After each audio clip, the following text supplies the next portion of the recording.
সারা বিশ্বে সাম্প্রতিক সময়ে মহামারীর কথা উঠলে প্রথমেই করোনা ভাইরাসের নাম আসবে। 2020 সালে এই মহামারীর প্রাদুর্ভাবে সারা বিশ্বে প্রাণ গেছে 70 লাখের বেশি মানুষের। তবে এটি সবচেয়ে বড় মহামারী নয়। এর 100 বছর আগেও এ ধরনের একটি মহামারী ছড়িয়ে পড়েছিল বিশ্বব্যাপী, যার নাম দেয়া হয়েছিল স্প্যানিশ ইনফ্লুয়েঞ্জা বা ফ্লু।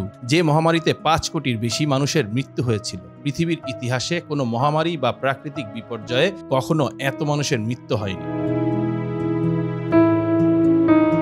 1918 সালের প্রথম বিশ্বযুদ্ধের প্রায় শেষ সময়ের কথা এটি। যুদ্ধ শেষে সৈন্যরা যার যার দেশে প্রিয়জনদের কাছে মাত্রই ফিরতে শুরু করেছিল। ঠিক এমন সময় তাদের বাড়িতে অপেক্ষা করছিল নীরব এক ঘাতক, যার নাম দেওয়া হয়েছিল স্প্যানিশ ইনফ্লুয়েঞ্জা।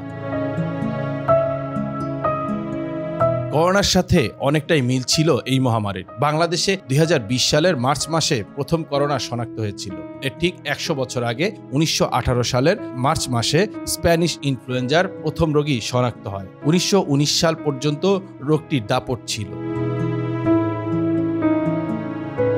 এই মহামারীকে 3টি ধাপে ভাগ করা হয়। প্রথম ধাপে দ্রুতই এটি পশ্চিম ইউরোপে ছড়িয়ে পড়ে। জুলাই মাসে পোল্যান্ডে রোগী শনাক্ত হয়। প্রথম দিকে অনেকেই এটিকে সাধারণ সর্দি কাশি মনে করেছিলেন। তাছাড়া এর প্রভাবও তেমন একটা দেখা যায়।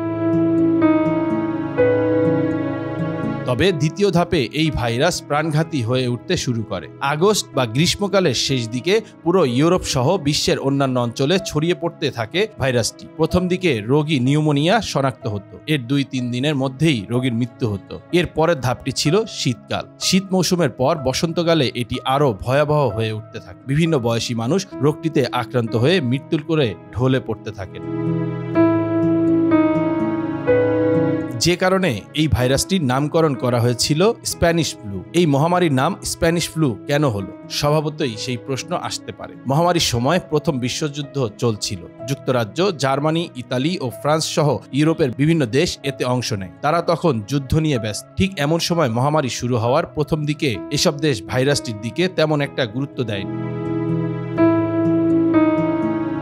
অপরদিকে ইউরোপের আরেক দেশ স্পেন তখন বিশ্বযুদ্ধে অংশ নেয়নি। মহামারী শুরুর পর দেশটির সংবাদপত্রগুলো তাই এই রোগ নিয়ে ধারাবাহিক প্রতিবেদন প্রকাশ করা শুরু করে। তাদের মাধ্যমেই সারা বিশ্বের নজরে আসে নতুন এই রোগ।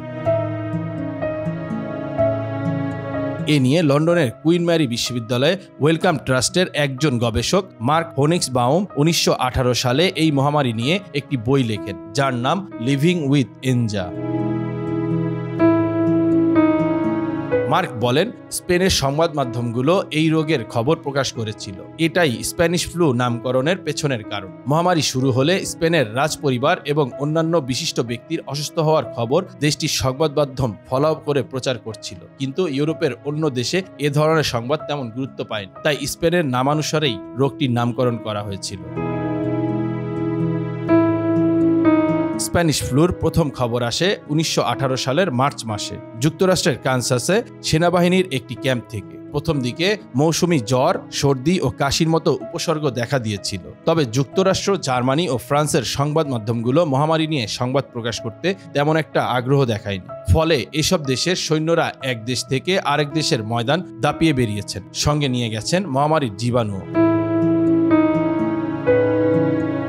এই মহামারী নিয়ে লেখা প্যান্ডেমিক 1918 বইয়ের লেখক ক্যাথরিন আর্ন লিখেছেন, যুদ্ধের সময় বিশ্বব্যাপী লাখ লাখ সৈন্য মোতায়েনের ফলে ফ্লু দ্রুত ছড়িয়ে পড়ে। সৈন্যরা জাহাজে করে এক স্থান থেকে আরেক স্থানে গেলে ভারত, আফ্রিকা ও রাশিয়ার মতো দূরবর্তী বন্দরেও ছড়িয়ে পড়ে মহামারী।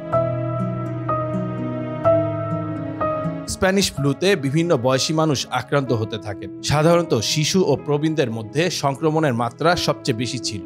সুস্থ সবল তরুণদের মধ্যে এর মাত্রা ছিল মাঝারি। শেষের দিকে ভাইরাসটি দ্রুত বিস্তার করতে থাকে। আক্রান্ত রোগীর ফুসফুসকে ধ্বংস করে দিয়েছিল এই ভাইরাস। 1918 সালে ইনফ্লুয়েঞ্জার কোনো চিকিৎসা ছিল না এবং নিউমোনিয়ার মতো রোগের চিকিৎসার কোনো অ্যান্টিবায়োটিকও আবিষ্কার হয়নি। সে সময় দ্রুত পরিপূর্ণ হয়ে যেত হাসপাতালগুলো। ওই সময় সংক্রমণ ঠেকাতে কেন্দ্রীয়ভাবে কোনো ধরনের লকডাউন জারি করা হয়। তবে অনেক থিয়েটার, নাচের হল, সিনেমা হল এবং গির্জা বন্ধ করে দেওয়া হয়েছিল। কিছু কিছু শহরে জীবাণুনাশক দেওয়া হয়। অনেকে দেশেই সংক্রমণ রোধে মাস্ক পরতে দেখা যায়। স্প্যানিশ ফ্লুর দ্বিতীয় এবং আরও বেশি প্রাণঘাতী ধাক্কাটি আসে 1918 সালের সেপ্টেম্বর মাসের দিকে। সে সময় কেপটাউন হাসপাতালের প্রধান নার্স লন্ডন টাইমসের কাছে লেখা এক চিঠিতে তখনকার পরিস্থিতি তুলে ধরেছিলেন। এই নার্স চিঠিতে লিখেছিলেন, 2 সপ্তাহে 6000 মানুষের মৃত্যু হলো।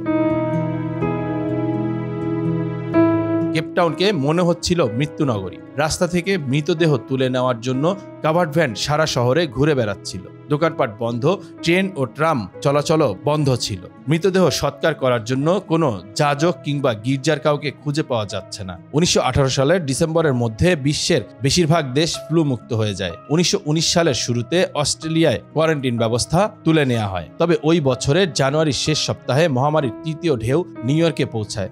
যুদ্ধ বন্ধের শান্তি আলোচনা চলাকালে মহামারীতে প্যারিস বেশ ক্ষতিগ্রস্ত হয়। শেষের দিকে খুব কম মানুষ এই রোগে আক্রান্ত হন। 1919 সালের মে মাসে যুক্তরাজ্যের হ্যাম্পশায়ারকে মহামারী মুক্ত ঘোষণা করা হয়। তবে ওই বছরের শেষের দিকে জাপানে আবারও মহামারীর প্রাদুর্ভাব দেখা যায়। এরপর 5 কোটির বেশি মানুষের জীবন কেড়ে নিয়ে 1920 সালের শেষের দিকে এই মহামারী শেষ হয়। নিউজ ডেস্ক, বাংলা খবর 52।